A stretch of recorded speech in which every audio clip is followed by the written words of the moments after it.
Walang kinalaman ng batang yon sa lahat ng kasalanan ng kanyang pamilya. Bulag siya. Wala pa siyang kasalanan sa mundo, kaya't hindi tayo papayag na maisalin sa kanya ang pagiging aswang.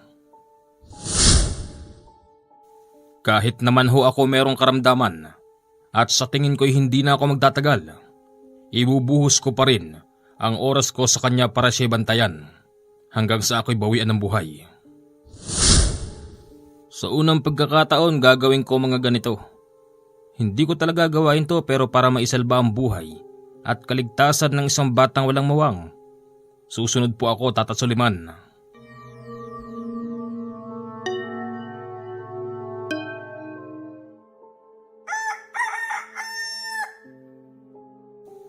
Manang Antonia! Manang Antonia! Sir, bakit po? Mamayang gabi na ang pagsasalin ng kapangyarihan. Igayak mo nang may igi si Unika. Sir? O bakit? Pwede ho ba akong humiling? Tungkol saan? Sir, bulag si Unika. Baka naman pwedeng wag na lang sa kanya isalin ng inyong kapangyarihan. At bakit hindi? Ano bang pakialam mo ha? Pinapakialaman mo na ba ang trabaho namin? Ha? Baka nakakalimot ka. Meron kang malaking utang na loob sa akin, kaya hindi mo ko pwedeng pigilan. At baka nakakalimutan mo, Manang Antonia, kapag hindi namin to ginawa, hindi nakakalat pa ang lahi namin. Manang Antonia? Manang? Sandali lang ho, sir. Tinatawag po ako ni Unika. Alalayan mong maigi. Opo, sir. Unika? Ayos ka lang ba? Manang, paalalay naman po. Babawa po sana ako sa unang palapag. O, sige. Ang batang si Unika ay anak ng makapangyarihang aswang. Si Tandang Antonia naman, siya ang naturang tagagabay ng bata. Bulag ang dalaga. Wala itong kamalay-malay sa kasamaan ng kanyang mga magulang. At ang plano nito mamayang gabi, isasalin na ang kapangyarihan. 18 na kasi ang dalaga. Unika, ano po yun? Meron siya na akong sasabihin sa iyo. Tungkol po saan? Di ba hindi ka pa nakakakita? Pero gusto mong makakita? Opo naman. Maski nga itsura ko hindi ko alam eh. Bakit po? Sinabi lang yon ng matandang Antonia para sana bigyan ng lakas ang dalaga na makita ang mundo. Hindi masabi-sabi ng matanda na mamayang gabi na siya sa salinan ng pagkaaswang. Manang Antonia! Po, sir. 6:00 na. Bihisan mo na si Unika. Opo. Habang binibihisan ni Manang Antonia si Unika, napapaiyak ang matanda. Mahal niya kasi ang kanyang alaga at ayaw niyang masalinan ito ng pagiging aswang. Alam kasi ng matanda kahit nasabihing ito ay anak ng aswang, wala pa rin itong kasalanan sa mundo at ayaw niyang matulad sa mga magulang niya. Manang Antonia! Sir, sandali lang po. Bakit ba ang tagal mo ha? Nakagayak na lahat. Nasa na si Unika? Nasa banyo lang, sir. Susunod na po kami. Ang pagsasalin ng kapangyarihan hindi gaganapin sa loob ng bahay. Sa likod nila ay merong malaking bodega. Doon gaganapin ang pagsasalin ng kapangyarihan. Sir, sigurado ba talaga kayo dyan, sir? Maawa naman po kayo sa anak nyo. Bulag siya, sir. Sana naman hayaan niyo siyang mabuhay ng matiwasay, ng normal. Gusto ko sana yung sinasabi mong yan. Ang problema, hindi nakakalat ang lahi namin. Si Unika lang ang nag-iisa kong anak. Sino pang pamamanahan ko? Sabihin mo nga. Sir, hindi ba pwedeng... Tama naman ang Antonia. Pagkatapos ng gabing to, makakaalis ka na. At ibibigay ko lahat ng sweldo mo. At huwag mong kakalimutan na kahit ganito kami at hindi ka namin kalahi, tinanggap ka namin at itinuring na isang tunay na pamilya. At higit sa lahat, hindi ka namin hinawahan ng pagiging aswang. Meron silang nilabas na isang napakatalas na kutsilyo na ayon kay Tandang Antonia, ito ay gagamitin nila para hiwaan ang kani-kanilang braso. Papatakan daw kasi ng dugo ang bunganga ng dalaga. Hiniwaan na ng padre di pamilya ang braso niya, habang si Unika ay parabang natutulog at nakanganga. Si Tandang Antonia naman, humarang at nagmamakaawa. Sir, huwag niyo nang ituloy. Parang awa niyo na po. Ako na lang pong bahalang mag-aalaga sa kanya. Bakit? Pagkatapos ba nito akala mo matatapos na rin ang buhay namin? Hindi ganun yun. Tumabi ka dyan! Bigla na lang bumukas ang pintuan at pumasok ang 3 armadong lalaki na siyang ikinagulat ng tatay ng dalaga. Magandang gabi sa iyo. Sino kayo? At anong kailangan niyo sa amin? Pasensya ka na.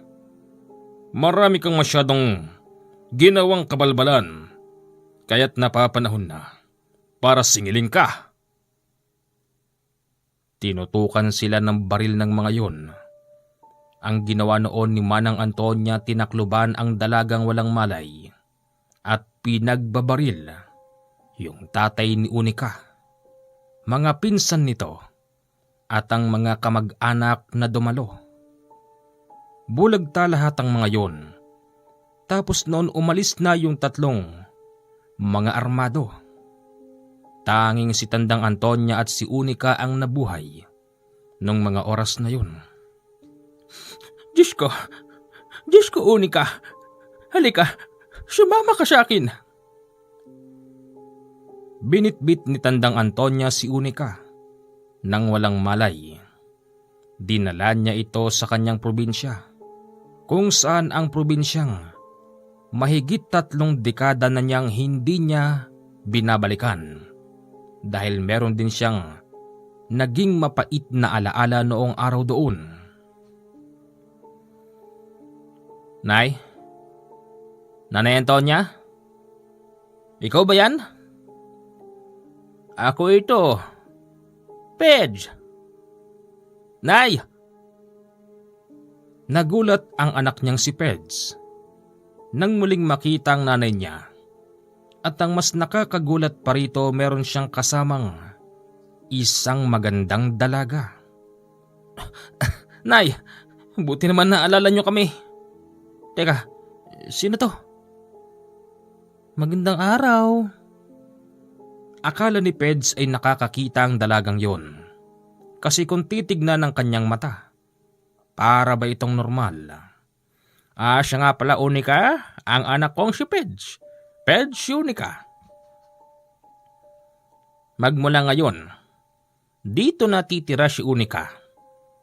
Nay, mag-usap nga tayo, Nay. Baka hanapin niya ng magulang niya. Wala na siyang magulang, patay na. Inalagaan ko ang batang to. 18 anyos na siya. At mahigit 3 dekada na akong naglilingkod sa pamilya niya. Pwede na ba akong pumasok, Pedge? Teka lang, Nay. Bakit ba? Andiyan asawa ko sa loob. Tsaka yung isang anak ko. O bakit? Bahay ko naman to. Pagpasok sa loob, Doon ay kinagiliwan ng bata si Unika. Maamo kasi mukha nun, tapos mabait pa. Ate Unika, kamusta ka na po? Okay lang. Sabi sa akin ni Lola Antonia, dito ka na raw po titira? Totoo po ba yon? Oo, dito na siya titira. Nay, ano namang ibubuhay natin dito sa anak mayaman na to? Tsaka, baka mamaya, makakasuhan pa tayo ng kidnapping. Kidnapping? Bakit, Manang Antonia? Huwag kang maingay. Huwag mong sinasabi sa kanya yon. Hindi niya alam na kinuha ko siya. Okay, Nay. Ano bang nangyayari? Nagbibiroan lang kami ng nanay. Unika, makinig ka sa akin. Ang iyong mga magulang, iniwan ka na nila. Binigay ka na nila sa akin dahil hindi ka na raw nila kaya pangalagaan. Totoo ba yan? Totoo. Hindi ka ba masaya sa akin? Hindi ba parang nanay, lola, tatay mo na rin ako? Hindi naman ako makapaniwalang gagawin sa akin yun ni Dad at Ma'am. Huwag kang mag-alala. Hindi naman to panghabang buhay. Tsaka isa pa, pumunta lang naman sila sa ibang bansa. Babalik din sila balang araw. Talaga? Oo. Kaya ikalma mo lang ang isip mo, iha. Ligtas ka dito sa bahay. Okay po. Ang dalagang si Unika ni minsan na hindi nakatungtong sa eskwela. Ayaw kasi itong pag-aralin ng kanyang padre, tapos madre. Nang dahil doon, si Manang Antonia ang nagtsatsaga dito. Manang Antonia, hindi ba nakakahiya dito? Hindi ba ako magiging pabigat sa inyo? Ano ka ba? Ang tagal kong nanilbihan sa inyo. Kaya wag mong isipin yan. Wala ba akong ibang pwedeng gawin? Nakakahiya naman sa inyo. Ultimong lumakad din nagpapaalalay pa ako kasi hindi ko kabisado yung bagong bahay nyo. Huwag ka mag-alala, nandito naman ako eh. Lahat ng kailangan mo, sabihin mo lang sa akin at ako ang gagabay sa iyo katulad ng dati. Doon ay naisipan nilang magtayo ng isang maliit na negosyo. Nay, tatayo kayong negosyo. Wala naman kayong dalang pera. Tumahimik ka, Pedge. Sino ba namang magtatayo ng walang negosyo o walang pera? Nay, paano nga naman kayo magtatayo? Wala naman kayong pera. Kahit na papaano, naipon ko yung kinita ko sa mga magulang niya. Ano naman ang plano mong itayo? Karinderya. At ang karinderya na yon, babantayan natin araw-araw. Nay, marami ng karinderya dito. Tsaka isa pa, itong pinagtatayuan ng bahay natin, masyadong malayo sa kabiasnan. Hindi katulad ng mga may karinderya dito tapat ng school, tapat ng plaza. Tayo nasa dulo. Nakabukod ang bahay natin. Sino ba namang kakain dito? Uy, sobra ka naman, Peds. Alam mo ang mga taong nagugutom, kahit saan pang sulok ng lugar, basta alam nilang merong masarap na kainan, pupuntahan nila yan. Huwag kang mawalan ng pag-asa. Tsaka masarap magluto ang nanay mo. Talaga? Eto kasing anak ko masyadong negatibo kung mag-isip. Nay, iniisip ko lang kasi baka mamaya mabulok lang yung lulutuin natin eh. Huwag mong isipin yan, anak. Nasisiguro ko na kapag nalaman ng mga tao rito na mayroong bagong tayong karinderya, dadayuhin tayo dahil sa sarap kong magluto. Sige, Nay. Ikaw ang bahala. Makalipas ang isang linggo, nakapagtayo na sila ng isang hindi namang kalakihang kubo sa harapan. Agad na rin silang nagsimula sa pagtitinda. Naglagay rin sila ng tarpaulin upang mapansin. Sa unang araw nila sa pagtatayo ng karinderya, napansin agad nilang may kumain. Isang lalaking nakasakay yon sa kalabaw. Kita mo sa mata ng kumakain na parabang sarap na sarap ito. Nagtataka pa nga ito dahil paano raw nagkaroon ng karinderya sa dulo ng kanilang baryo. Kararating lang kasi ng nanay ko. Siyempre, gusto magnegosyo. Ganun ba? Oho, parang napansin ko sa inyo, sarap na sarap kayo sa pagkain. Oo. Galing kasi ako ng bukid.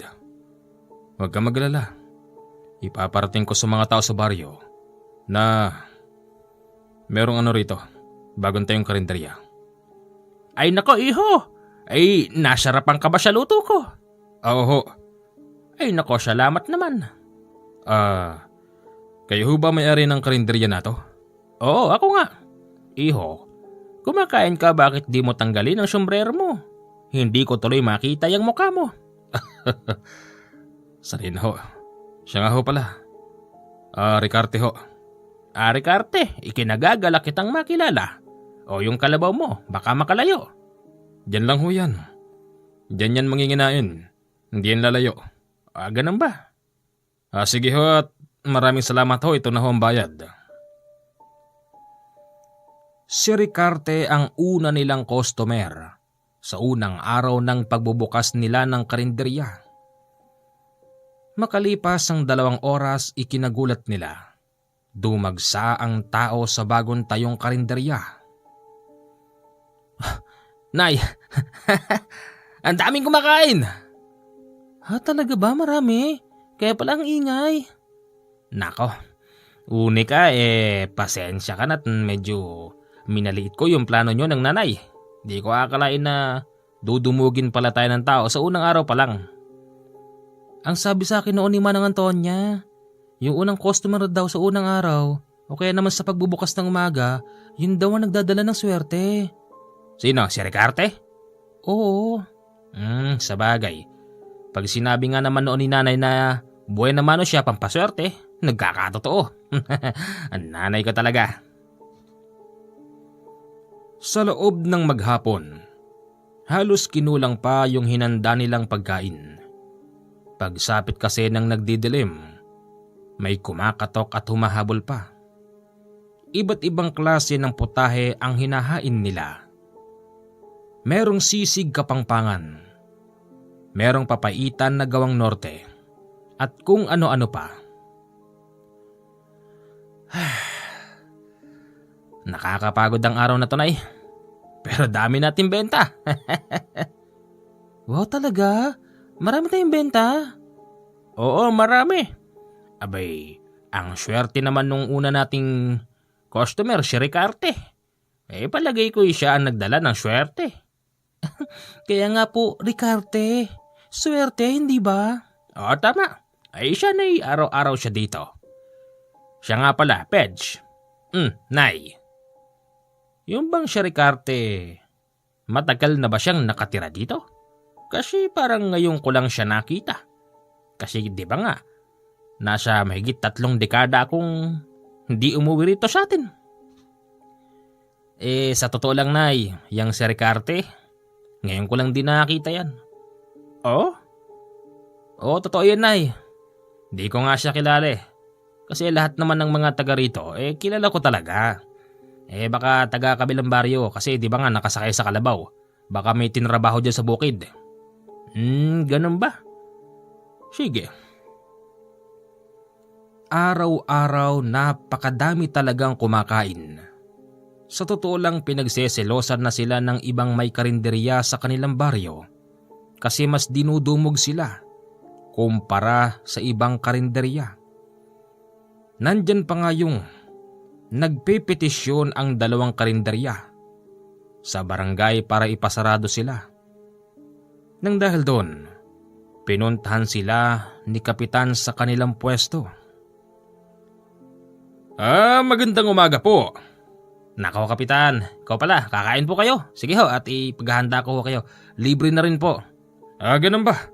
Ay, maraming salamat kung ganun.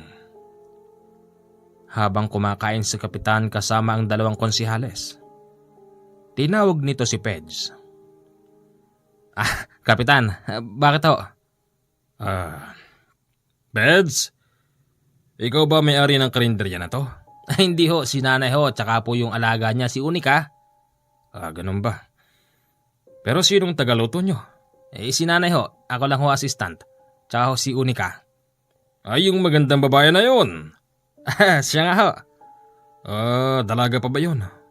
Siyempre, dalaga. Ano nyo siya? Alaga ho ng nanay. Ganun ba? Maganda siya. Parang type ko siya. Kapitan talaga ho. Gagawin mo pang kabit yung alalay ng nanay ha? Ay mali. Gagawin mo pang kabit yung alaga ng nanay. Pero ang totoo niyan talagang maganda siya. Parang type ko siya. Bueno, pagkatapos namin kumain babayaran namin to. Tunay nga namang masarap ang luto ng nanay mo. Pero meron tayong problema. Kailangan papuntahin mo rito nanay mo pagkatapos namin kumain at meron kaming sasabihin na importante. Sige ho, Kapitan. Nilapitan ni Peds ang kanyang nanay. Nay, may problema yata tayo. Ano yun? Si Kapitan nandyan. Paano naging problema? Kailangan yata ng lagay. Anong lagay? Lagay? Alam nyo na yung mga ganyan. Siyempre may mga permit yan eh. Kailangan yung lagyan siguro si Kapitan. Hindi tama yan. Nay, lahat na ngayon merong permit. Wala naman tayong permit eh. Kaya siyempre, maglagay kayo kung ayaw nyong mapasarado tayo. Yung bang sinabi ng Kapitan? Hindi naman. Pero nararamdaman ko lang. Baka nga yun talaga yung pinunta niya rito eh. Bilisan mo na dyan, Nay, at baka inaantay ka. Sige. Pagkatapos magluto ni Tandang Antonia, agad niyang nilapitan si Kapitan. Kapitan, kayo ho pala. Hindi ako makapaniwalang. Ikaw na pala ang kapitan ng baryong ito. Manang Antonia, ang tagal nating hindi nagkita. Kamusta na ho kayo? Mabuti. Balita ko, ikaw daw nagluto ng kinakain namin. Opo, Kapitan. Bueno, sila ang aking mga konsihales. Isinama ko sila bilang saksi. Saksi saan? Ano bang merong, Kapitan? Hindi na po ako magpapaligoy-ligoy pa. Hindi naman ho siguro lingid sa inyong kaalaman na pang 3 na kayong may karinderya dito sa baryo. Yung isa, nasa tapat ng elementary. Yung isa, nasa tapat ng high school at kayo, nandito sa duluhan. Pinipitis yung kayo ng mga may-ari ng karinderya rito upang ipasarado. Bakit? Wala naman akong nagawang masama. Bukod sa wala naman kayong permit, may nagrereklamo din. Merong 4 na taong na ospital. Lahat sila pare-parehas ang naramdaman. At ayon sa kanila, dito lang daw sila huling kumain. Baka naman ho kasi, madumi ang lutuan nyo. Kapitan, total na may nandito ka na. Pwede ka namang pumasok sa kusina. Inspeksyonin mo kung talagang madumi. Ako na mismo ang magsasarado rito sa tindahan ko kapag napatunayan mo yan. Sige. Ininspeksyon nga ng kapitan at konsihal yung loob ng lutuan. Napahanga sila dahil sa kalinisan. Inaagad kasi ni Peds at ni Antonia ang paglilinis. Malinis naman pala. Kapitan, malinis kami rito. Hanggang sa hugasan, sa lutuan, at siyempre sa tadtaran, pati na rin ang palikuran. Bagamat nandito nga yan sa loob ng karinderya namin, pero malinis yan. Mabango yan, Kapitan. Tignan mo yung tinatapakan ng mga tao. Malinis na malinis yan, Kapitan. Kaya walang dahilan para kami pagbintangan na dito huling kumain yung sinasabi mong na ospital. Baka naman kasi, Kapitan, meron lang nang sasabotahe sa amin. Inggit ba? Inggit? Hayaan nyo. At ako mismo magpapatunay. Kapitan, kung kinakailangan ho namin kumuha ng permit, gagawin po namin. Total kailangan naman talagang sumunod sa batas, di ba? Oo, tama ka ron. Teka. Ito yung magandang dalaga na tatanaw ko kanina. Magandang araw ho, Kapitan. Ay, magandang araw. Ako ang Kapitan Del Barrio dito. Anong pangalan mo, iha? Unika po. Unika? Aba, dayuhan ng babaeng to? Opo. Dayo siya dito. Ang totoo niyan, alaga ko siya. Ipinagkatiwala muna sa akin ng mga magulang niya at umabroad. Mabrod. Walang kwentang magulang iniwan yung bata. Hindi naman po. Bueno, maganda siya. Parang type ko siya. Naku, Kapitan, bulag po yan. Ha? Bulag? Kaya pala hindi mo makita ang katikasan at kagwapuhan ni Kapitan. Bulag ka pala. Opo. Sige. At kami magpapaalam na at yung petisyon ng dalawang yon, babaliwalain na natin yun. Salamat po, Kapitan, kung ganon. Sa loob ng 4 na linggo, bawing-bawi sila sa puhunan. At syempre meron ding sobra. Malaki yung sobra pampasweldo sa iba pang mga tauhan. Ayaw kasi ni Manang Antonia na pumangit ang amenities ng kanilang karinderya. Hanggang sa isang umaga, nakakita sila ng isang pamilyar na tao. Magandang umaga ho. Magandang umaga. Parang nabubosesan kita. Ako ho yung unang customer nyo nung unang araw ng pagbubukas nyo rito. Ako ho si Ricarte. Oy, Kuya Ricarte, andiyan ka pala. Oo. Kakain ho ba kayo? Oo, sana eh. Ano hong gusto nyo? Pritong talong, tsaka pritong galunggong. Pasamahan na rin ng toyo, sili, at kalamansi. Sige ho. Ricarte? Oho. Bakit nakasombrero ka na naman? Pakitanggal mo naman kasi kakain ka eh. Tinanggal naman ni Ricarte ang sombrero, kaya lang yung mata nito ay hindi nila makita dahil nakasalamin. Naku, talaga ikaw, Ricarte. Ayaw mo pang ipakita ang kagapuhan mo. Hindi naman. Manang Antonia, may tanong ko lang. Sino ba yung babaeng yun? Si Unika. Alaga ko yan. Bulag yata. Oo, bulag yan. Kawawa naman. Pero sa panahon ngayon, meron na tayong tinatawag na pagsasalin ng mata. Anong ibig mong sabihin? Ibig sabihin, pag ang isang taong namatay ng biglaan, pwedeng i-donate ang mata nun. Ganun ba? Naku, siya na naman may mag-donate. Wag ho kayong mag-alala. Meron naman ho akong karamdaman at kapag ako'y nabigla, pwede hong i-donate ang mata ko. Anak ko, Ricarte, bakit mamamatay ka na ba? Hindi naman. Pero kung sakali lang mangyari yon, wala namang problema. Total hindi ko naman napakikinabangan ng mga mata ko pag nagkataon. Habang kumakain si Ricarte at kinukwentuhan ng magnanay, may isang lalaking bumaba, lulan ng isang lumang motorsiklo. Nakasuot yon ng sandong puti, nakapantalon at naka-stepin, pero matikas. Eto pa isang customer oh. Matikas din. Magandang umaga ho. Bagong tayo yata tong karinderya na to ah. Parang palagay ko masarap kumain dito. Opo, ano po bang kakainin nyo? Gusto ko sana ito, yung papaitan gawa ng norte. Ano ho ba to, baka? Kalabaw o kambing? Kambing yan, Brad. Ayun! Yun ang gusto ko. Dito na ako upo sa tabi ni kuya. Sige. Ayaw mong humiwalay, marami naman siya ng available na upuan at masya. Nako, hindi na ho. Para ho yan sa mga darating. Napansin ni Manang Antonia at Peds na parang close ang dalawang yun. Para nga silang dati nang magkakilala kung magkwentuhan. Nay, tignan mo yung dalawa. Parang dati nang magkakilala. Pero pares ko lang na ngayon pa lang nakita mga yan.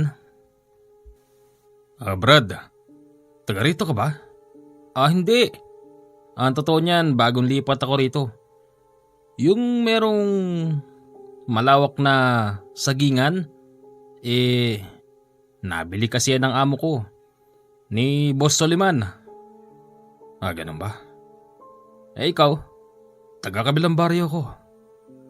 Brad, payo ko lang sa'yo. Medyo mag-iingat ka lang dito sa baryo na to. Ito na ho yung order po ninyo, sir. Salamat, ang sarap nito, ang init pa. Sir, narinig ko parang yung boss mo nakatira dyan. I mean, yung boss mo ang nakabili niyan, ikaw ang titira. Oo. Ako kasi magiging caretaker dyan. Tama-tama, hindi naman masyadong malayo rito. Dito na lang ako kakain madalas. Sige ho, sir. Nako, may bago na naman kaming regular na customer. Kuya Peds? Sino yung dumating? Ha? Sino? Yung parang may bagong boses? Parang piling ko ang pogi niya. Talaga, pogi yan. Di ba, Nay? Oo. Nakasuot ng sandong puti, may motorsiklo. Tapos merong bag sa likod. Siya daw palang magbabantay dyan sa may sagingan. Nabili ng boss niya. Alam mo, Nay, mabuti na lang meron nang titira dyan sa sagingan kasi medyo kinatatakutan dito yun. Bakit naman? Dahil sa mga adik. Tinatambayan ng mga adik. Mabuti at nabili na pala yan. Kaya nga, tsaka mukhang maskulado yung titira. Katakot-takot. Palagay ko kapag bumira ng tao yan, talagang bulagta. Ang ganda ng katawan. Parang nagsasayaw sa mga gay bar ba? Naku, ikaw talaga, Kuya Peds. Ano yung gay bar? Gay bar, yung mga pinupuntahan ng mga matrona, mga ganun ba? Yung mga walang magawa sa pera. Matrona yung matanda? Ay nako, wag mo na nga ikwento yan, Peds. Masyado kang nagtuturo ng hindi maganda rito sa alaga ko. Pagkatapos kumain ng dalawang yun, nagpakilala pa yung isa. Magandang araw po ulit, no? Maraming salamat po sa masarap niyong pagkain. Joey nga po pala. Diyan po ako titira sa may sagingan. Ako na po magiging caretaker dyan, magmula ngayon. Dito na rin po ako kakain, pagka gusto ko. Sige ho. Maraming salamat po, kuya. May dalaga pala rito. Ang ganda mo, iha. Teka, di siya nakakita? Oo, bulag yan. Hala, kawawa naman. Sige ho, at tutuloy na po ako. Sa araw na yon, muli silang dinumog ng napakadaming customer. Alam din naman siguro natin ang kasabihan na kapag ang puno ay hitik sa bunga, pilit na binabato upang bumagsak. At dumating nga ang araw na yon. Kuya Peds? Pakisarado na lang po yung pintuan at matutulog na ako. Oo, sige. Nang nakahiga na ang dalagang si Unika, bigla siyang nakadinig na lumagabog sa bubong. Ano yun? Kuya Peds? Kuya Peds? Yung lumagabog sa bubong ay narinig niyang tumalon sa lupa, sa katapat pa mismo ng bintana niya. Ramdam noon ng dalaga yung napakabahong amoy, tapos yung mabigat na hangin na sumasampal sa katawan niya. Ang baho! Ultimong si Peds at si Nana Antonia naamoy ang napakasangsang na amoy na yon. Katunayan, pinagalitan pa nga nito ang anak niya. Baka raw hindi masyadong naibaon yung mga pinagtanggalan sa kambing. Nay naman, binaon kong maigi yun, yung mga dumi-dumi ng kambing. Tsaka di naman amoy duming kambing yung naamoy natin Parang bulok na laman, wala naman tayong sobrang pagkain dito. Araw-araw yung kinakatay natin naubos. Kaya imposibleng sa atin manggaling yung amoy na yun. Ay nako, i-check mo ngang maigi. Paglabas ni Peds, pumunta siya noon sa kanilang karinderya at doon nakakita siya ng dalawang lalaking nakaitim. Pilit nitong binubuksan ang pintuan ng karinderya. "Hoy! Anong ginagawa dyan?" sigaw ni Peds. Pagtingin sa kanya ng dalawang yon, natigilan siya dahil mapupula raw ang mga mata. Hindi basta pula, para bang nagliliwanag sa dilim ang kanilang mga mata. "Diyos ko, ano mga tao?" Lumalapit ng paunti-unti kay Peds ang dalawang lalaking yon, hanggang sa nagtanggal sila ng suot. Doon niya napansin na tadtad pala ng balahibo ang mga ito. Tapos ang kanilang mga ngipin ay tinubuan ng pangil. "Hindi!" Napatakbo noon si Peds at agad na sinumbong sa nanay niya na nung mga oras na yun, nandoon sa kwarto ni Unika. "Nay! Nay! Nay!" Bakit? May mga magnanakaw. Hindi basta magnanakaw, Nay. Mapupula yung mga mata, tsaka may matutulis na ngipin. Diyos ko. Si Manang Antonia ay medyo napatulala. Napaisip siya na hindi kaya't ang mga yon ay tauhan ni Romualdo. Si Romualdo ay tatay ng alaga niyang si Unika. "Sandali, at lalabas ako." "Sino kayo? Anong kailangan niyo rito? Mga tauhan ba kayo ni Romualdo?" Hindi namin kilala sinasabi mong si Romualdo. "Kung ganon, anong kailangan niyo sa amin?" Simple lang. Isarado mo karinderya mo." "May kasama siyang magandang babae sa loob." "Ha? Balita ko may magandang babae raw dito. At sa pagkakaalam ko dalaga siya. Type ko siya." "Hoy, bulag ang aking alaga. Hindi yun papatol sa mga aswang." Ke aswang, ke kapre, ke multo. May karapatan magmahal. Ilabas mo yung alaga mo't gusto ko siyang makita. Kung ayaw mong kami pa mismo ang pumasok sa loob niyan." Paglabas noon ni Peds, bitbit nito ang paltik niyang baril na minanapan niya sa kanyang tiyong namatay. Ano? Labang kayo?" "Aba, may baril palang kalawangin dito. Babalikan namin kayo." Pag-alis ng mga yon, siniyasat nila yung pintuan ng karinderya.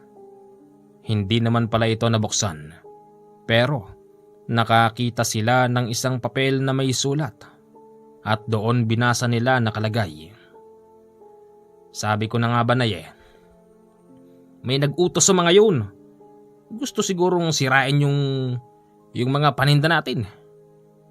Sino kaya nag-utos? Ewan, ito oh. Maliwanag, nakasulat. Inutusan sila. Irereklamo ko yan kay Kapitan. Kinabukasan, pagbukas ng karinderya, agad na nagpunta si Nana Antonia sa barangay hall. "Totoo yung Kapitan, may nangsasabotahe sa amin. 2 lalaking mukhang aswang." "Manang Antonia, aswang? Naniniwala ka sa aswang?" Bakit hindi? "Manang Antonia naman, kay tatanda na natin. Dito na tayo tumanda sa baryong to. Pero na minsan, hindi pa ako nakakita ng aswang, adik man na pa. Doon sa sagingan, ginagawang hideout ng mga adik-adik dito sa baryo." Siya palagay ko, Kapitan. Yung mga adik-adik na yun mawawala na yun ngayon sa sagingan. Kasi may nakabili na raw doon at meron na nga nagbabantay. Ba maganda kung ganon. Siya nga pala, bilang tugon dyan sa reklamo mo dadalasan na lang namin ang pag-iikot. Pag natsambahan namin ang 2 lalaking yan, kami nang bahala sa kanila. Sige. Pag-uwi ni Nana Antonia sa kanilang karinderya, nakita niyang naroroon si Joey at kumakain. Aba, Joey! Magandang umaga po. Magandang umaga. Alam mo, papalapit pa lang ako sa iyo, napansin kong parang iba yung tingin mo sa alaga ko ah. Yun hubang babaeng hindi nakakita? Oo. Huwag mo sabihin kursyonada mo siya. Nako! Hindi nga ba? Alam niyo ho, Manang Antonia, di naman po sa maganda po yung alaga niyo. Oh, maganda siya. Kahit sino namang lalaki, magkakagusto sa kanya.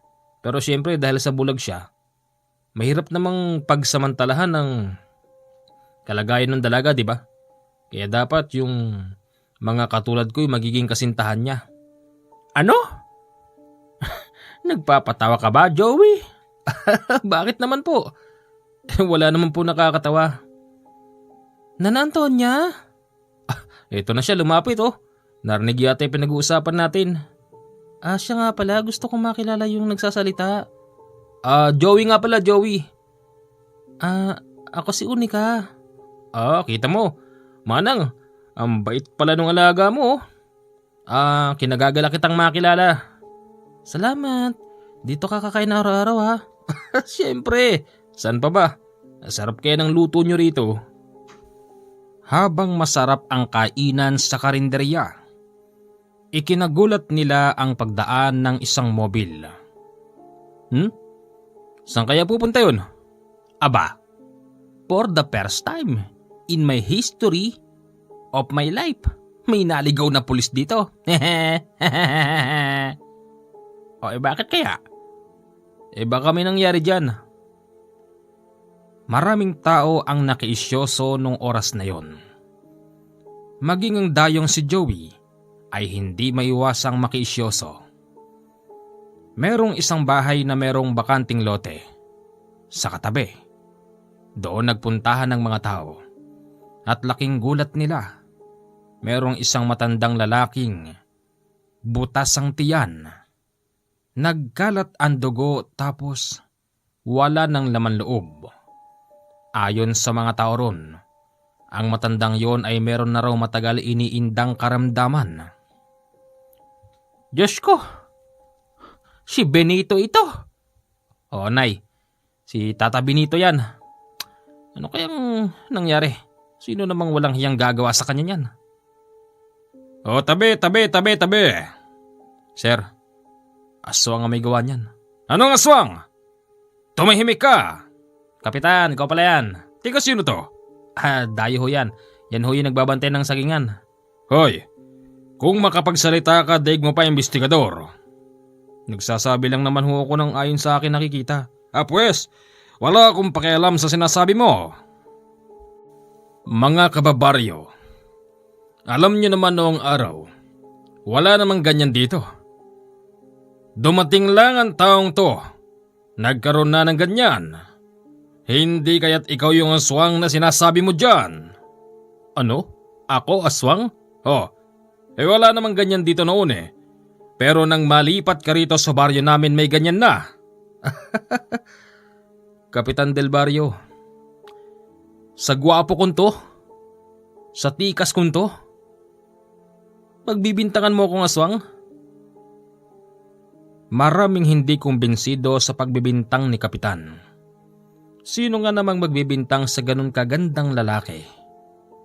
Bilang pagpapatunay, inutusan niya ang kung sino na kumuha ng asin at bawang.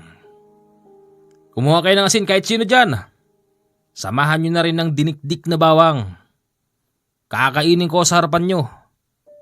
Para mapatunayan kung sino ba aswang dito. Maraming kumuha ng asin at bawang sa kani-kanilang bahay. Siguro gusto rin nilang malaman kung sino bandayong yon. At isa pa, nagdadala kasi ng matinding takot ang nangyari. Saksi kayong lahat. Itong isang dakot na asin na to, ipapasok ko sa bunganga ko pero hindi ko lulununin. Asin yan nakakamatay yan. Pero itong bawang, kaya ko itong ilulun at ngunguyain ko pa. Ginawa nga yun ni Joey sa harap ng maraming tao, pati na rin sa mga pulis na natatawa nung mga oras na yun. Wala namang nangyari sa kanya, kaya't ipinatigil na ng pulis ang sinasabing walang kakwenta-kwentang bagay. Oh, may nangyari ba? Hindi ako aswang. Dayo lang ako rito. Tagapagbantay ng sagingan. Pasalamat nga kayo kasi nabili na yung sagingan na yun eh. Nabili yan ni Boss Soliman. Balita ko marami daw adik-adik dyan. Oo, totoo pala yun. Kasi unang gabi ko palang dyan nakakita na ako ng mga lalaki na katambay. Alam niyo ba ginawa ko? Pinalayas ko sila. Mga matatapang pa nga eh. Pero siyempre hindi ubra yung tapang nila sa akin. Ako tagapagbantay. Ako ang mas may karapatan. Pinalakpakan si Joey ng mga tao. Tila ba bagyan nilang nakalimutan ang nakakatakot na nangyari. Nakasalukuyang nandun pa rin sa kanilang harapan. Sa mga sumunod na araw, madami pa rin kumakain sa karinderya. Nakakatuwa talaga, Nay. Ang dami pa rin kumakain. Kahit nga gabi na may mahabol pa rin. Ipinagbawal na ni Kapitan ang lumabas ng madilim dahil nga siya nangyari. Sino kaya may gawa nun, Nay, no? Walang puso. Pati ba naman yung matandang may sakit biniktima pa. Siguro yung aswang na yun mahilig sa taong may sakit. Hala, nakakatakot naman. Aswang? Totoo ba aswang? Kahit na aswang ang pamilya ng dalagang si Unika, wala siyang kaide-ideya patungkol sa mga aswang. Ay nako, siya palagay ko, makakakita rin ng katapat ng mga taong yan. Sa sumunod na gabi, katulad ng dati mayroon na namang tumalon sa bubong ng bahay at tumapat yun mismo sa kwarto ni Unika. Ano yun? Ang baho! Masuka-suka ang dalaga sa masangsang na amoy. Tapos tumalon na naman yun sa lupa. At hindi katulad ng dati na pumunta sa kanilang karinderya. Ngayon kumakatok na yun sa bintana ng kwarto. Tapos nakakadinig siya ng mahinang salita. Buksan mo to. Buksan mo to. Sino yan? Sinong nandyan? Buksan mo ito. Sige na. Buksan mo. Nakakatakot ang tinig nun. Garalgal na parabang mangingimi ka kapag nadinig mo. Maya-maya pa, biglang pumasok ang matandang Antonia. Bit-bit ang isang dakot na asin. Agad niyang binuksan ang bintana tapos sinabuyan yun. Naghuhumiyaw ang aswang dahil napaso ang kanyang balat. Ano yun? Manang Antonia! May aswang. May aswang na naman. Mukhang hindi tayo titigilan ng mga yon. Akala nila umalis na ang aswang, pero umikot lang pala yon sa kabila. Sa loob ng 4 na oras halos hindi sila pinatulog noon. Iniikot-ikutan sila noon sa bahay tapos sa itaas ay naglalakad sa bubungan. Nay, hindi tayo titigilan ng mga yon. Ano bang kailangan nila sa atin? Siya palagay ko inggit yan.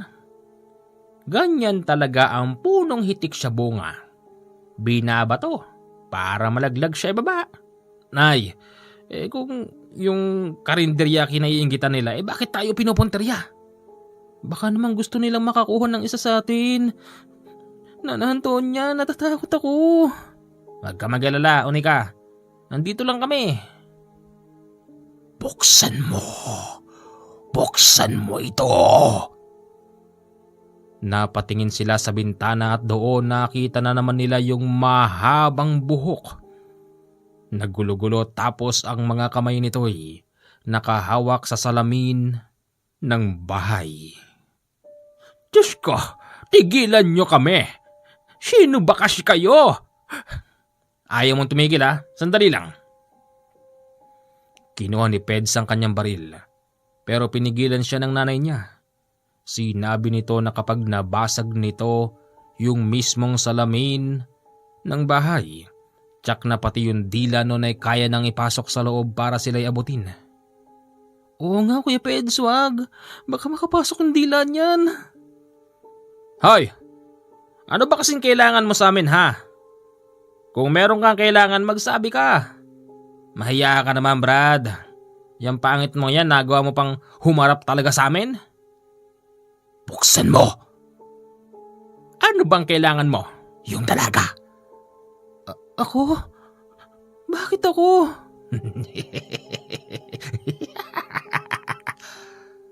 Mahal kita. Mahal kita. Gusto ko maging sakin ka. Gusto kong magkaanak tayo ng madaming-madami. Wag ako, parang awa mo na. Yan ang gusto ko. Yan ang gusto ko, yung nagmamakaawa. Ganyan ang gusto kong tinataniman ng punla. Aba, walang hiya kang asyong ka. Gagawin mo pang punlaan ng alaga ko? Lumayas ka. Hindi pa rin umalis yon hanggang sa nakadinig sila ng parabang nasaktan yung aswang at nadinig din nilang parang may nakikipaglaban sa aswang na yun. Nilabas ni Peds ang malakas nilang ilaw at doon natanglawan nila sa tapat ng karinderya. Mayroong isang lalaki nakasuot ng pambukid at nakasuot ng malapad na sombrero na kasalukuyang sinasakalang aswang tapos binibira ang buong katawan. Siguro naman magtatanda ka na ngayon. Bitiwan mo ako. Bibitiwan kita kapag ginusto ko. Doon ay unti-unti silang napalapit. Kaya't yung aswang ay nabitiwan ng tao. Tapos mabilis nagtatakbo ng umiika-ika. Nako, sir! Salamat sa tulong mo sa amin. Teka, parang kilala ko to. Si Ricarte ho. Oo, tama, Ricarte. Ang una nating customer. Oo nga no. Ricarte, ang tapak mo palang makipaglaban sa mga ganyan. Hindi naman. Nagkataon lang. Napadaan lang ako kasi pupunta sana ako sa kabilang baryo eh. Yun yung kalabaw ko. Baka gusto mo nung kumain. Nako, hindi na. Siya nga pala. Iingatan nyo yung alaga nyo. Siya yung target ng aswang, kaya siya nandito. At hindi siya naririto para kumain ng laman. Gusto niyang kunin yung dalaga para gawing punlaan. Sige ho, at baka makalayo na yung kalabaw ko. Sige Ricarte, balik ka rito bukas ng maga. Kumain ka rito ng libre. Sige ho. Pagsapit ng umaga, bigla na lang sumabog ang kwentong yon. Ayon din sa mga taong kumakain, naramdaman din daw nila na mayroong lumalagabog sa bubong. Ganon ba? Nako, akala ko yung alaga ko lang ang planong kunin ng asyong na yun. Sino kaya aswang na yun ay? Ayon sa mga tao, baka daw isang dayuhan. At nawala na rin naman ang isip nilang pagbintangan ang dayong si Joey. Dahil napatunayan nito na hindi siya aswang sa pamamagitan ng pagkain ng bawang at asin. Magandang umaga po. Oh, Joey, kain ka? Oho. Nagkwentuhan si Nana Antonia at si Joey. Naikwento ni Nana Antonia ang nangyari kagabi. Ganun ho ba? Talagang yung mga aswang na yan, ayaw nang tumigil no? Ano kayang napapala nila sa panggugulo ng mga tao tsaka sa pagkain ng laman? Nako, hindi laman ang ipinunta rito ng mga yon kagabi. Ang plano niya kunin ng alaga kong si Unika. Ha? Naku, wag naman. Masasaktan ng puso ko pag nagkataon. Bakit Brad? Kurusunada mo ba si Unika? Nakakahiyaman pero Binata naman ako. Wala rin akong kasintahan. Kung pwede sana, liligawan ko siya. Kaya lang, hindi siya nakakita. Ayoko namang isipin yung sinasamantala ko kalagayan niya. Habang nag-uusap sila, lumapit ang dalagang si Unika at sinabing, "Gusto mo akong ligawan?" "Ha? Nandiyan ka pala?" "Oo, kaya lang, wala akong paningin eh." Hindi ko sigurado kung ano bang tawag doon, kung transplant ba yun sa English? Basta yung nagsasali ng mata. Palagay ko makakita ka pa kapag kaganon. "Ganun ba? Mahal yata yun." Siguro meron namang may mababait na puso dyan na magdodonate ng mata kapag nagkataon. Habang kumakain sila, muli na namang dumaan ng isang police mobile. Ikinagulat yun ng marami kaya't halos lahat ng kumakain sa karinderya ay nagpunta kung saan pupunta ang mga pulis. Doon ay nakakita sila ng isang lalaking butas ang dibdib. "Teka, ito yung nakasabayan kong kumain na." "Nay, di ba si Ricarte yan? Yung kagabi?" "Hala, Diyos ko! Ricarte, anong nangyari sa'yo?" Aksidente lang po. "O Brad, huwag ka na magsalita. Butas yung dibdib mo. Ano nangyari sa'yo?" Nasuwag ho kasi ako ng alaga kong kalabaw eh. Di rin naman siguro sinasadya ng kalabaw ko. May ahas ho kasi. Medyo nagulat sa ahas. Kaya tumalon. Nahulog ako. Eksaktong nasuwag niya ako ng sungay niya. Huwag ka na magsalita at dadaling ka na namin sa ospital. Dinala si Ricarte sa ospital. Sumama noon si Joey. Tapos nandun din ang magnanay. Mas mabuti pa siguro, Pedj, umuwi ka na't walang magbabantay sa karinderya. Tsaka si Unika lang ang naroroon. "Sige ho, Nay. Balitaan nyo na lang ako." "Okay, sige." Sa kasamaang palad, si Ricarte na nabutasan ng dibdib ay namatay. Wala na ho si Ricarte. Diyos ko Lord, ano nangyayari sa kanya? Bakit yung mga taong mababait pa ang magkakaganito? Manang, meron ho siyang ibinulong sa akin." "Ano yun?" "Sabi niya, yung mata niya, gusto niyang i-donate dun sa alaga mo para makakita na." "Nako naman, yan ang sinasabi niya na kung sakaling siya mawawala, i-donate na lang daw niya ang mata niya sa alaga ko." Ganun pa man, ibinurol si Ricarte sa kanyang bahay. Taga-kabilang baryo pala yun. "Nakikiramay po kami. Hindi ko po pinasasalamatan ang mga nakikiramay dahil ito po ay mahigpit na ipinagbabawal ayon sa aming mga kaalaman." Boss, yung mataho niya nandun sa alaga ho namin, ililipat na." Wala akong masasabi sa bagay na yon. Ang importante sa akin, bago mamatay si Ricarte, nagampanan niya ang kanyang tungkulin. At kapag meron taong pumapanaw, wag nating ikalungkot. Dahil masasabi natin na tapos na ang kanilang takbuhin. Wala tayong magagawa kapag Diyos ang humatol sa atin. Teka lang, Joey, sino ba yung taong yan? Hindi ko nga po kilala eh. Palagay ko tatay o lolo. Ako ay kanyang kaibigan. Kaibigan ka lang pala kung magsalita ka, akala mo ka tatay kung mangaral? Pasensya na kayo. Nang ilibing na noon si Ricarte, doon ay kasalukuyang inililipat na ang mata kay Unika. Nasa Maynila sila noon dahil doon magagaling ang mga doktor. Nay, naalala ko yung karinderya sa atin. Dapat inopen natin eh.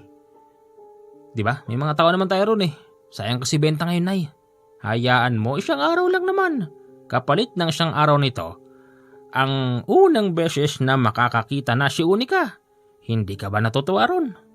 Natutuwa naman ako na siyempre. Excited lang ako. Nang makakita si Unika, ang kauna-unahang bumungad sa kanya ang mga doktor. Tapos nakilala niya si Nana Antonia at si Peds. Ganito pala ang itsura ng mundo. Napaiyakan dalaga ng dahil sa nangyari. Unika, ako si Manang Antonia. Manang? Ako naman si Peds. Pagkatapos nila mag-akapan, naitanong ni Unika kung nasaan na raw yung lalaking may magandang boses na gustong manligaw sa kanya.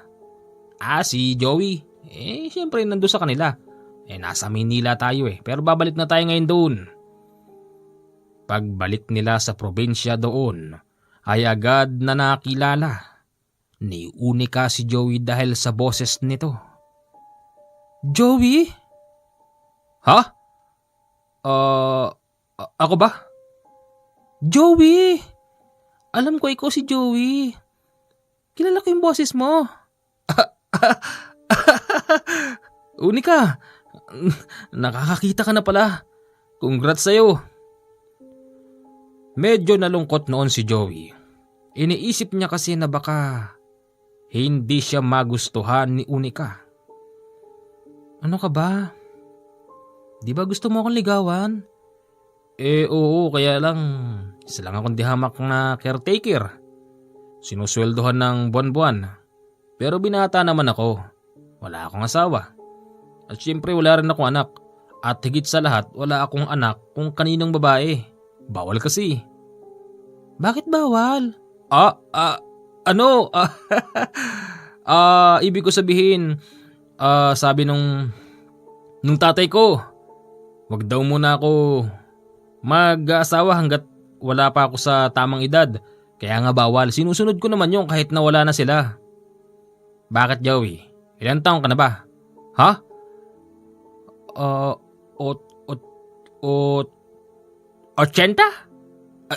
Hindi ho. Ako 80? Mukha na ba ako 80? Akala ko 80 yung sasabihin mo Ano nga kasi? Ano nga bang bagay sa itsura ko? Ilang taon na? Siguro mga... Ano Brad? May binubulong ka? Ilang taon ka na? Ano? 21? 21? Oo, bakit? Loloko mo ako no? Ha? Hindi 21. Wag mo nga ako lokohin dyan. 21 ka pa lang? Nako Joey, hindi ka mukhang 21. Oo, yun nga po edad ko. Akala ko kaedad mo lang si Unika. Ha? 18? Mukha ba akong 18? Sabagay, pwede na rin. Ano? Yung totoo? 21 nga po. Mukha lang hong bata at saka medyo maganda yung katawan na moreno, alam nyo na. Ay nako, bagay kayong dalawa. Doon ay sinimulan na ni Joey ang pangliligaw dahil nga baliwala lang kay Unika ang kanyang trabaho. Manang Antonia, bilang respeto po sa inyo at sa formal na panliligaw kay Unika, gusto ko sanang kahit papano makatulong man lang ako rito sa inyong karinderya. Naku, wag na.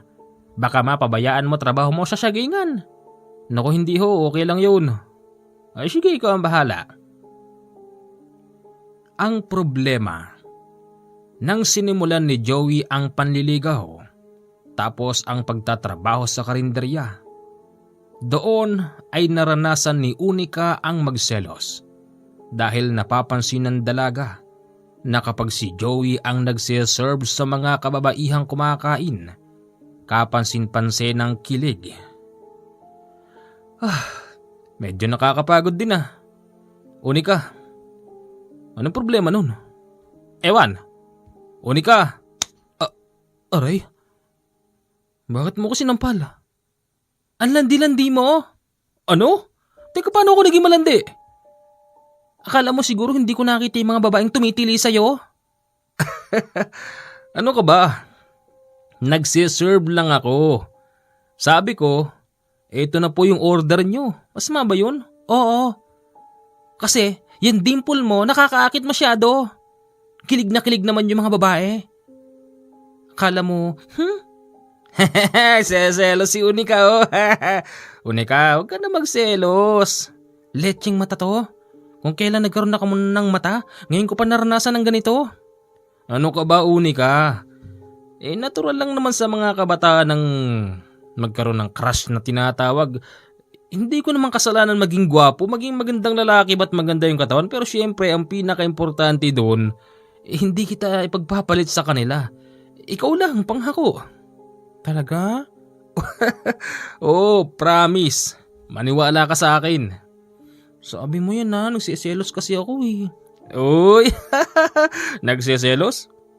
Ibig sabihin, gusto mo na rin ako? Sasagutin mo na ako? Makalipas pa ang isang linggo, doon ay tinuluyan na ni Unika na sagutin si Joey. Ganun pa man nire-respeto ito ni Joey, ni maski yakap at halik hindi niya ginawa sa dalaga. Yun naman ang hindi ginusto ni Unika sa kanya. Masyado raw siyang gentleman. Uy, Joey. Ano yun? Parang nagtatampo yata si Unika. Bakit naman? Di mo raw siya hinahalikan. Bakit ko naman siya halikan? Ano ka ba, siyempre kasintahan mo siya. Kahit yung kiss man lang daw sa pisngi, wala ka raw. Masyado ka raw gentle dog. Gentle dog? Bakit ko naman gagawin yun? Di pa naman kami kasal. Ako yung klase ng lalaking kahit sabihin mo ng magandang lalaki, marespeto naman ako. Kahit nga yakap, di ko gagawin eh. Baka yun ang gusto. Baka dun siya komportable. Nako, hindi ko talaga gagawin yan. Oy, bakit parang nanginginig ka? Ha? Wala to, wag mo tong pansinin. Nang dahil doon, para bang napapalayo ang loob ni Unika kay Joey. Unika, uy, pansin mo naman ako. Maraming customer. Mag-serve ka na lang. Tsaka dapat nga di ka na nagtatrabaho rito kasi sinagot na kita. Yung trabaho mo sa sagingan, nakalimutan mo na. Napababayaan mo na. Nako, hindi ah. Kahit naman nandito ako sa araw, sa gabi nagbabantay ako doon. Ano? Wala ka ng tulog? Wala ka ng pahinga? Magpahinga ka naman, Joey. Unika, na ba problema mo? Wala. Tsaka, di mo man lang ako sinasama ron sa sagingan. Hindi kita pwedeng isama ron kasi ayokong isipin ni Nana Antonia at ni Peds at ng ibang mga tao rito na meron tayong ginagawang kabalbalan doon. Isasama lang kita ron sa oras na mapakasalan na kita. Naintindihan mo ko?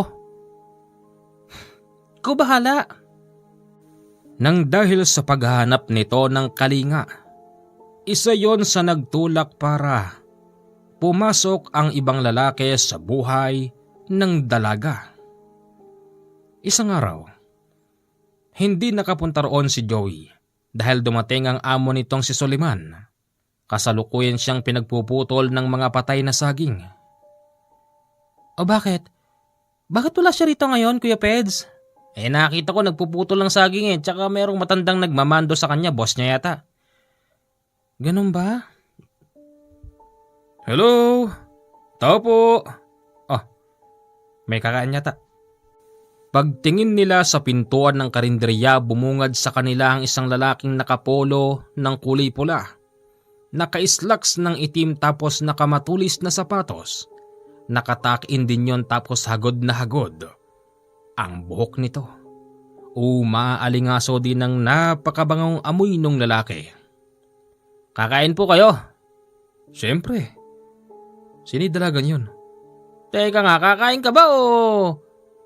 Kakain ako siyempre. Habang kumakain ng dalagang yun, tingin ng tingin dito si Unika. Bukod kasi sa gwapo, sadyang nakakaakit ang amoy nito. Napakabango talaga ng lalaking yun. Nang dahil doon si Unika na mismo ang nagkusang lumapit sa lalaki. Hello po. Hello. Rudy nga pala. Unika. Ano ka rito? Anak ka ng may-ari o? Alalay lang. Alalay? Pero kung titignan parang ikaw may-ari. Rudy, tagasang ha? Ang totoo niyan taga Manila ako. Ako ay pamangkin ng konsehal ng bayan dito. Ang sabi sa akin ng tiyo ko, meron daw masarap na kainan dito kaya ako napunta rito. At higit sa lahat, meron daw magandang dalagan nakatira dito. Sinong tinutukoy mo? Ikaw. Ikaw siyempre. Wala nang iba. Doon ay napansin ni Nana Antonia at Peds na mukhang nagkaka-interes pa rito si Unica. Nay, tignan mo si Unica, ba't gumaganon? Kasalanan pa yata na nagkaroon ng matatong bahay na to. May boyfriend na. Mukhang nakikipaglandian pa ron sa hagod na buhok na yun. Anak, buhay niya yun. Bahala siya sa buhay niya. Pero Nay, kung kinakailangan na makialam tayo para sa ikabubuti niya, bakit di natin gawin? Di ba? Anak, naiintindihan ko ang iniisip mo. Kaya lang, nahihiya naman ako makialam sa kanya. Ano na lang sasabihin ni Joey? Pag nakita yun ni Joey, di ba? Nako po, lagot na. Ayan na nga si Joey. Ayan na, Nay. Ha? Nakita nilang pumapasok si Joey. Pawisan ito pero nagpupunas naman ng damit. Ikinagulat ni Joey nang makita niyang nakaupo si Unica sa tapat ng isang lalaking nakapolo ng pula. Magandang umaga po. Brad, kain ka? Oo. Napatingin dito si Unica pero hindi niya ito pinapansin habang si Joey ay dumistansya. Unica, sino yung magandang lalaki na yon? Customer?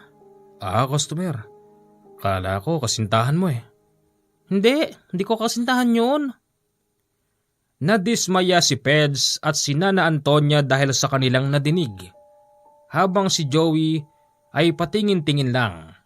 Halata mo ring dismayado pero hindi masyadong pinahahalata. Maya-maya pa ang lalaking si Rudy ay nagkusang nagsabing, Brad, dito ka kumain. 3 tayo rito. Sige, hindi na. Dito na lang ako. Okay na ako rito. Halika na. Sige.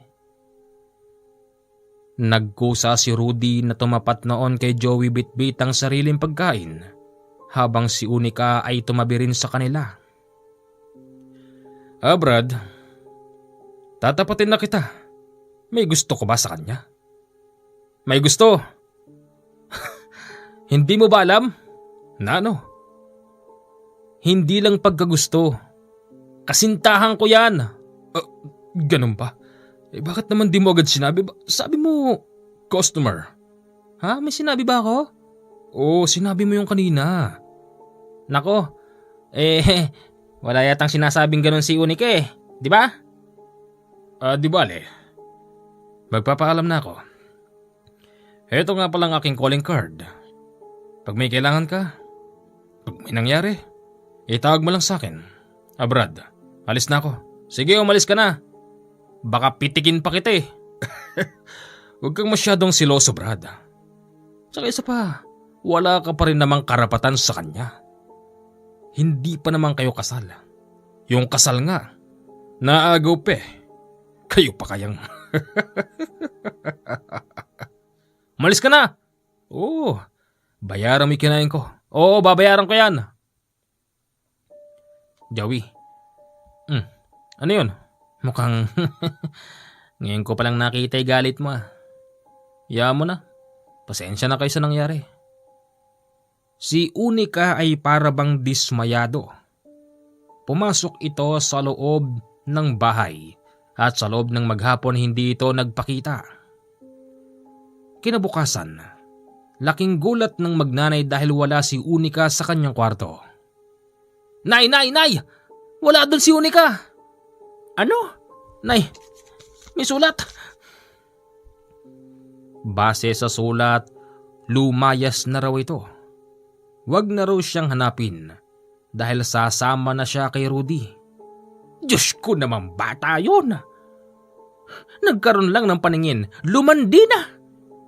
Hindi niya alam kung anong kahihinatnan ang ginawa niya. Hindi niya alam kung anong klaseng pamilya ang pinagmulan niya.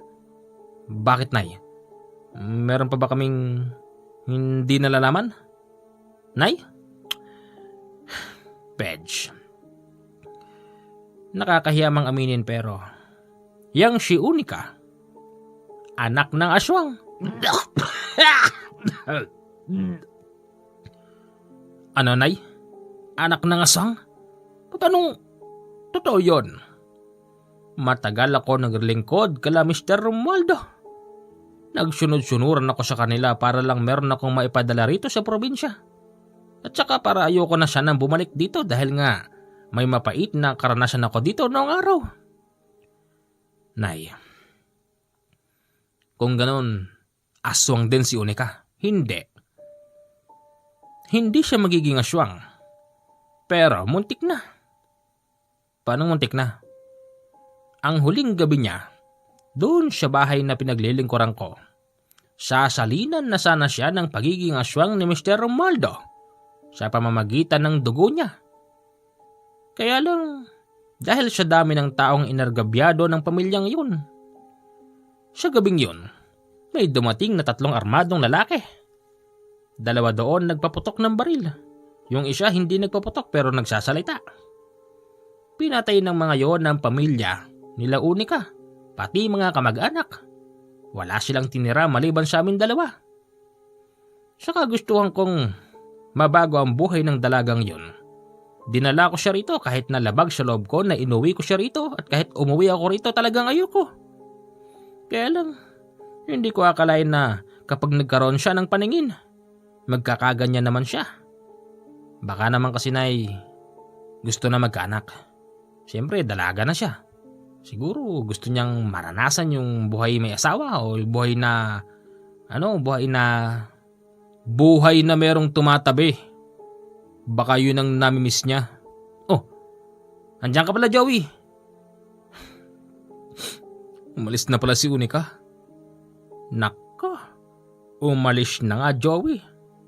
Brad, habulin natin. Hindi na. Pinili niya yun eh. Ano magagawa ko?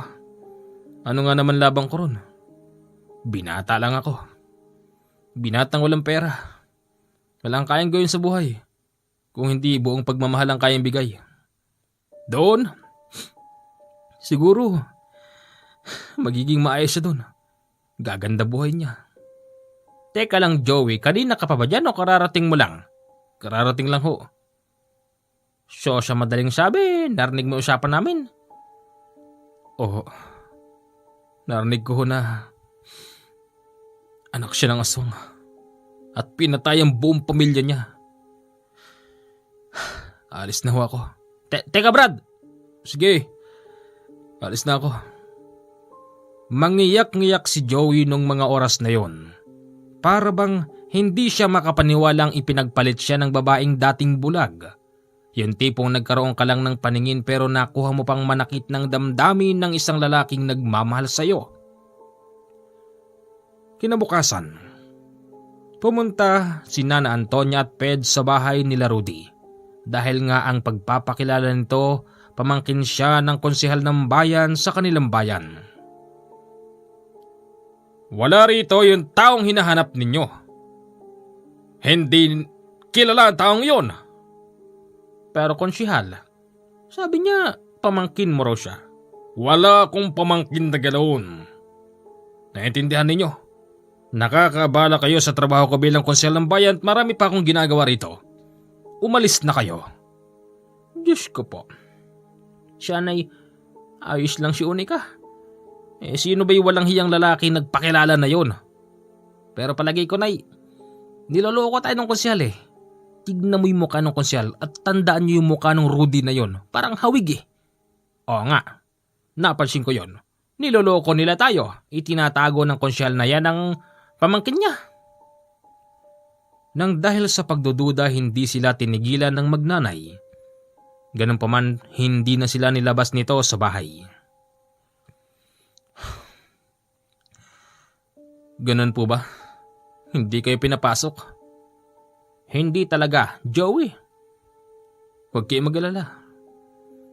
Total, kasintahan niya pa rin naman ako eh. Gagawin ko lahat. Makakuha ko lang siya.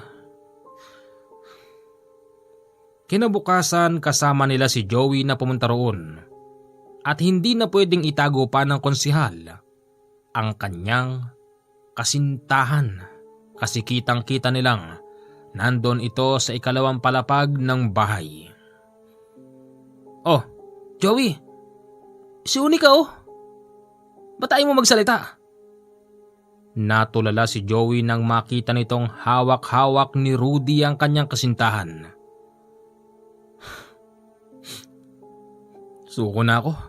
Ba't ka susuko? Ano ka ba? Parang di lalaki ah. Parang pinatutunayan niya sa akin na hindi niya na ako gusto eh. Alam ko nakikita niya tayo. Alam ko. Pero bakit ganoon? Umuwi noon si Joey. Pag-uwi sa kanyang bahay sa Sagingan, doon ay narinig niya ang bulong ni Tata Soliman. Ano ka ba?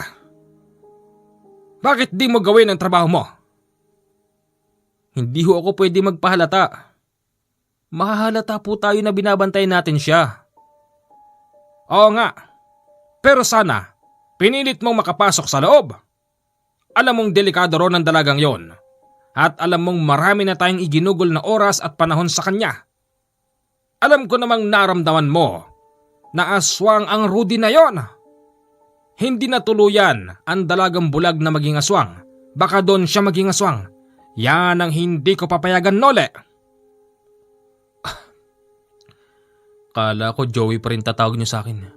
Parang medyo nasanay ako na tinawag akong Joey ah. Ano ka ba? Bumalik ka ngayon doon, Nole. Bumalik ka. Manmanan mo siya. Hindi ba't niya naman ang pangako natin kay Ricarte? Bago siya mawala. Naintindihan ko. Sige ho, Tata Soliman. Akong bahala't babalikan ko siya ron. Ayaw pumunta roon ni Joey o ni Nole nang nag-iisa lang. Gusto niya kasama niya ang magnanay na Peds at Antonia para na rin mapatunayan na tunay ngang hindi maayos ang pakikisama ni Rudy. At isa pa, gusto niyang ipakita sa mga yon na si Rudy ay isang aswang. Pumunta na nga sila doon. Eksaktong nandun din ang magnanay. Sigurado ba't ang gagawin natin, Joey? Kaya nga, Joey. Baka mapahamak tayo. Magsumbong na kaya tayo sa mga pulis? Hindi kailangan ng pulis sa ngayon. Tignan nyo. Ayun siya. Nakapasok sila ng tuluyan sa malaking bakuran. Ang hindi nila alam, ang bakuran na yon ay gwardyado. Pero ang mga gwardya ay hindi basta nagpapakita. Kaya't sinabihan sila ni Joey na mag-iingat. Maraming nakatingin sa atin na hindi nyo alam. Talasan nyo mga mata nyo. Baka bigla kayong lundagin dyan. Nana Antonia, siguro naman pamilyar kayo sa mga ganyan. Oo. Kaya naman pala sila tuluyang nakapasok sa loob. Dahil ayon sa utos ni Rudy, pabayaan daw makapasok sa loob ang bisita. Hindi ko gusto to. Madilim. Walang katao-tao. Pero nasisiguro kong nandyan lang sila sa paligid. Antayin mo kami, Unika. At malalaman mo kung sino talaga ako. Bakit, Brad? Sino ka ba talaga? Oo nga naman. Hindi ako si Joey. 3 kaming nagbabantay. Sa alaga mong si Unika. Ano? Sino-sino kayo? At ano kayo? Mga albularyo ho kami. Yung pamilya ni Unika, matagal na rin naming binabantayan. Sumobra na sila. Kaya tinapos na namin ang buhay nila. Kung ganon, kayo ang pumasok sa bahay ni Sir Romualdo ng gabing namatay silang lahat doon? Oo, ako yung hindi namaril. Diyos ko, bakit di nyo agad sinabi? Hindi maaari. Kasi babantayan pa namin ang dalaga. Ang tunay kong pangalan, Nole, yung nag-donate ng mata sa kanya si Ricarte. At meron pang isa, si Tata Soliman, isang albularyong mayaman na bumili ng sagingan. Binili niya ang sagingan na yun para makapagbantay ako sa alaga mo. Habang nag-uusap sila sa loob, nadinig nila ang malakas na sigaw ng babae. Tinungo nila kung saan nagmumula yon, hanggang sa napunta sila sa isang maliit na pintuan. Pagbukas, laking gulat noon ni Nana Antonia dahil muli niyang nakita ang matagal niyang pinaglingkuran. Teka, Sir Romualdo? Akala niyo siguro na patayin niyo na kami noon. Nagkakamali kayo. Kung dati hindi natuloy ang pagsasali ng kapangyarihan, ngayon matutuloy na. Teka, Nay, asan dito si Rudy? Walang Rudy. Ako ang nagpanggap na Rudy. At ikaw, albularyo. Ikaw pala yung isa sa pumasok sa bahay. Wes, ngayon alam niyo na kung sino talaga kami.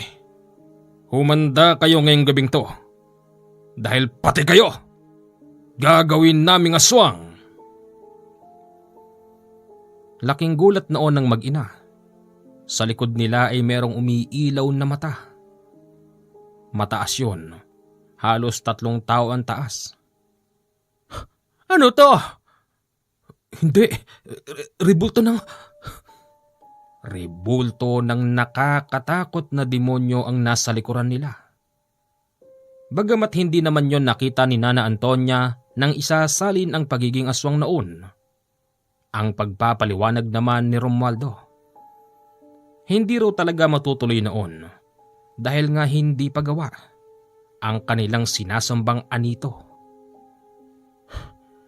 Ganito? Ganito ba ang estilo ng pagsasalin, ha, aswang? Magsigsilabas na kayo riyan. Maraming nagsigsilabasan. Mga mukhang pamilyar sa kanila. Naroroon ang ilang taong namatay. Nay, hindi ba mga taga sa atin yun? Oo nga. Anong ibig sabihin nito? Bakit naririto ang mga taong namatay? Dahil hindi naman talaga sila namatay. Ganun ba? Lumabas noon si Tata Soliman. Teka, saan ka nang galing? Paano ka nakapasok dito, Soliman? Teka, magkakilala kayo? Si Soliman ang matagal ko ng kalaban. Hindi ka talaga tumanda, Romualdo. Naririto kami para umuling isalba ang babae. Hindi kami makapapayag na malahian mo siya. Pues huli na ang lahat. Anong huli na? Dahil sa malakas na presensya ng anito nagawa sa rebulto, natumba ang matandang Soliman. Hindi lang ang matanda, pati na rin ang magnanay ay unti-unting napapaluhod. Tawa ng tawa si Romualdo at sinabi nitong hindi raw yun isang rebulto. Nang lingunin yun ni Canole, yung inakala nilang rebulto ay nagkaroon ng sariling buhay. Hindi, naging totoo nga siya. Naiba na ang estilo ng pagsasali ng kapangyarihan. Ngayon, saksihan nyo. Ang babaeng walang malay na si Unica, na nakatali, nakalag sa pagkakatali tapos unti-unting umangat sa kanyang hinihigan hanggang sa ito ay tumama sa kisame ng bahay. Anong nangyayari dito? Diyos ko, hindi na ito totoo. Totoo ang lahat. Nakita na lang nila si Unica na biglang bumagsak sa kama tapos tumayo Mapupula na ang mata ng dalaga. Halos hindi na rin ito makakilala. Gawin natin ang lahat. Kumilos ka na, Kanole. Kumilos si Kanole bit-bit ang kanyang maliit na balaraw. Sinugod niya si Romualdo. Pinabayaan lang niya na tamaan ng sarili niya. Kapansin-pansin din na hindi ito iniinda ni Romualdo. Hanggang sa yung likod nilang nakakatakot ay biglang humakbang. Dinakma nito si Tata Soliman. Sa pagdakma nito kay Tata Soliman halos ayaw na siyang bitiwan. Napansin noon ni Kanole na parabang unti-unting nauupos ang matanda habang hawak-hawak ng nakakatakot. Hindi man yon nagsasalita pero ramdam ni Kanole ang nakakatakot na presensya nito. Hanggang sa nagkatotoo na nga ang iniisip niya. Si Tata Soliman ay nawalan ng buhay. Binagsak si Tata Soliman sa tiles. Kasabay noon ang malakas na tawa ni Romualdo. Sino pa? Sino pang pipigil sa isasagawa naming pagsasalin ng kapangyarihan? Ikaw? O ako. Ano pa inantay mo? Utusan mo na ang Diyos mo. Hindi ko kailangan mag-utos. Muling humakbang yon, papalapit kay Kanole. Habang ang dalawang magnanay ay unti-unti nang napapadapa sa tiles. Isinigaw ni Romualdo na pati ang magnanay na Antonia at Peds ay idadamay na niya sa pag-aalay. Yan naman ang hindi ko mapapayagan. Bago ako umalis ng bahay kumpleto ako ng dala. Kaya humanda ka. Nilabas na ni Kanole ang maliit nitong Biblia. Hindi siya nahirapan ng talatang pantaboy sa ganyan. Nabasa na ni Kanole ang kalahati nun. Hanggang sa napansin niyang yung nakakatakot na figura ay unti-unting naglalaho sa pamamagitan ng pagiging usok. Wala na, Romualdo. Ano nang gagawin mo ngayon? Hindi! Hindi ka pipigil sa mga plano ko. Makapangyarihan ng salita ng Panginoon. Hindi porket akala mo'y kayo ng hari, wala nang tatalo sa inyo. Romualdo, ngayong wala na ang Diyos mo, humanda ka sa akin ngayon. At paano mo gagawin yon? Hindi nga tumalab sa akin ang balaro mo. Marami akong alas. Hindi mo pa nakikita ang diamond. Ano? Dahil hindi tumalab sa kanya ang sinasabing alas nito, ang nilabas ni Kanole ay isang makapangyarihang gamit. Nilagay niya yon sa kanyang kamao at sinabing, "Hindi man tumalab sa iyo ang mga matutulis na bagay, pues siguro naman ang kamao kong may nakalagay na gintong birhen, tatalab sa iyo." Sinuntok siya ni Kanole kaya siya tumilapon papalabas ng bahay. Nabasag din ang salamin nila. Tumalon din si Kanole mula roon at sinundan nito si Romualdo papasok sa kagubatan. Romualdo, nasan ka na? Huwag ka na magtago. Alam kong malubha na tama mo. Pinakikiramdaman ni Kanole ang buong paligid pero sadyang wala na doon si Romualdo. Binalikan niya ang ikalawang palapag kung saan naganap ang nangyari. Doon nakita niyang hawak-hawak na ng magnanay si Unika. "Ayos ka lang ba, Unika? Bakit ako nandito? Ano nangyari sa akin?" Kasi umalis na tayo rito. Bago pa magpakita ang sinasamba nila. Madali kayo." Lumabas nga sila doon. Pero hinarang sila ng napakaraming bantay. "Ano? Haharangin nyo kami? Kung ako sa inyo, magsigsitigil na kayo. Matutulad lang kayo sa pinaglilingkuran ninyo." Nagtinginan ng mga lalaking nakaitim. Isa-isa silang nagsigsilihis kaya't tuluyan na silang nakaalis sa lugar na yon. Pag-uwi nila sa karinderya, Meron pang mga taong nag-aabang para kumain. Nako wala na ho kaming pagkain.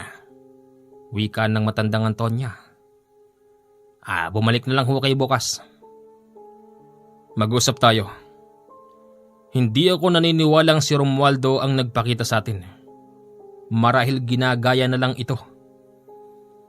Iha? Naintindihan mo ba nangyari? Hindi po. Mainam kung ganun. Kailangan mabuhay ka ng payapa. Kung gusto mo talagang hindi ka nahabulin ng ganun. Manang Antonia, sa akin muna kayo manirahan. Hanggat hindi pa natatapos ang problema. Teka, sambayin nyo. Ha Brad? Basta, may iwang ka rito. Walang magbabantay sa karinderya. Oo nga naman, Pedge. Masakit din kay Canole ang nangyari. Namatay si Tata Soliman, kaya't nilibing niya ito ng maayos katabi ng bangkay ni Ricarte. Doon ay inamin ni Canole na mula maliit pa lang ang dalaga, binabantayan na nila ito. Bukod pa roon, mortal na kalaban ni Tata Soliman ang tatay ng babaeng yun. At nang malaman daw nilang ito ay nagkaanak ng nag-iisang babae at bulag, nagkaroon sila ng ideya na baka hindi nakakalat pa ang lahi nila kapag sa oras na binantayan nila si Unica. Sa kabutihang palad, nagtagal doon si Unica at si Nana Antonia hanggang sa hindi na sila ginulo pa ng nagpapanggap na tatay niya. Nang nandun sila, madalas silang nagsisimba. May kalayuan man ang simbahan, pero nagtsatsaga si Nana Antonia at si Unica para marating yun. Hanggang dito na lang po ang ating kwento. Magandang araw po sa inyong lahat. Abangan po natin mamaya ang iba pang kwento, bandang 9:30 ng gabi. Maraming salamat.